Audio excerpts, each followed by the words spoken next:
Imagine standing knee-deep in freezing mud, your legs trembling, your stomach empty, your armor dented and soaked from days of marching. You're outnumbered more than 3 to 1. Yet within hours, you and a small army of exhausted Englishmen will unleash one of the most shocking victories in medieval history, using nothing more than discipline, desperation, and the terrifying power of the English longbow. This is the Battle of Agincourt, a moment where 6,000 English archers shattered a far larger French host, an army backed by some of Europe's proudest nobles, the wealthiest kingdoms, and centuries of chivalric tradition. But how did this happen? How did a starving English force humiliate a mighty French elite on their own soil? And why has Agincourt become a symbol of both glory and tragedy for generations? Let's begin. The year is 1415, in the late Middle Ages, a world of monarchs and dynasties, of brutal wars and shifting alliances. Europe is deep in the 100 Years' War, a sprawling conflict between the kingdoms of England and France over territory, inheritance, and political supremacy. And at the center of this long struggle stands a young English king, Henry V. When Henry ascended the throne just 2 years earlier, he was only 28 years old. Yet he was already known as a disciplined soldier, a stern ruler, and a man obsessed with legitimacy. England, fractured by decades of internal conflict, needed unity. Henry needed glory, and France, ripped apart by civil war between the Armagnacs and the Burgundians, seemed vulnerable. Henry believed he had a rightful claim to the French crown, citing ancient treaties and dynastic ties. But beneath the legal arguments lay a simple truth: a decisive victory in France would cement his power at home. So in the summer of 1415, he launched a bold invasion. But almost immediately, everything began to go wrong. Henry's first target was the coastal port of Harfleur, a gateway for future campaigns deeper into France. But the siege dragged on for more than a month, far longer than Henry had planned. The walls of Harfleur held firm. Disease swept through the English camp. Dysentery, fever, infection, these killed more men than the French defenders did. By the time the town finally surrendered, Henry's army was exhausted. His original invasion force of around 12,000 men was now cut nearly in half. Henry faced a choice: return to England with the limited victory he had, or attempt a daring march across northern France to reach the English stronghold at Calais. He chose the march. It was a decision that would set the stage for one of the most iconic battles in European history. October rains hammered the English column as it trudged along muddy French roads. Soldiers were sick, hungry, and demoralized. Supplies were scarce, wagons broke down, and foraging parties found empty villages cleared by the French in a scorched earth tactic. The French crown knew Henry was marching toward Calais, and they prepared accordingly. While the English stumbled forward, the French assembled a massive force: armored knights, professional men-at-arms, noble houses from all over the kingdom. Some estimates place the French army around 20,000 to 30,000 strong. The exact number is debated, but all sources agree. The French dwarfed Henry's tiny, battered host. Meanwhile, Henry's men numbered around 6,000, the majority being longbowmen armed with the deadly English longbow. But Henry's greatest enemy was not the French.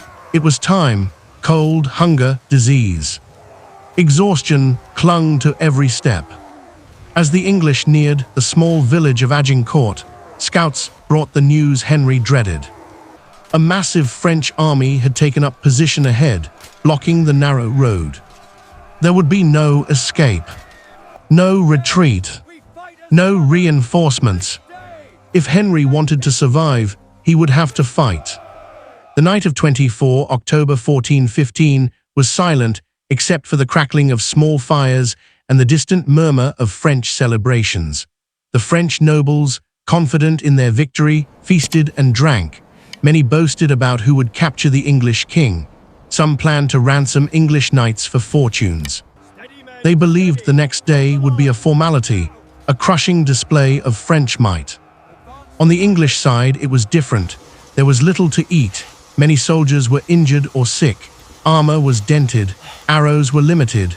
Some Englishmen wrote letters home or confessed sins to chaplains, expecting death at dawn. But Henry V walked among his men, speaking quietly, reminding them of their discipline, their training, and their mission. Chroniclers describe him as calm, focused, almost prophetic. This was not a king resting in luxury. This was a soldier among soldiers. As dawn approached, a dense mist settled over the muddy fields of Agincourt. The stage was set. The battlefield was a long, narrow strip of farmland hemmed in by two thick forests, Tramecourt and Agincourt Wood. Recent rains had soaked the earth, turning the ground into a deep, sucking mud, dangerous terrain for anyone wearing heavy armor. Henry saw immediately that the land favored the defender, especially one relying heavily on archers. He arranged his men into a simple, deadly formation. At the center stood his small force of men-at-arms, armored infantry prepared for close combat. On both flanks, stretching outward like wings, stood thousands of longbowmen, each with stakes sharpened and planted at an angle to stop charging French cavalry. And then the waiting began. Hours passed. The French did not advance. In fact, they appeared to be arguing among themselves over precedence, honor, who would lead the attack. The French army was vast but divided. Nobles competed for glory rather than strategy. Some chroniclers describe the French formation as overcrowded and chaotic, with thousands of men jammed shoulder to shoulder on the narrow field. Henry knew waiting only helped the French. So he made a bold, unexpected move. Henry ordered his archers to pull up their stakes, march forward across the muddy field, and plant them again, significantly closer to the French lines. This was a direct challenge, a taunt.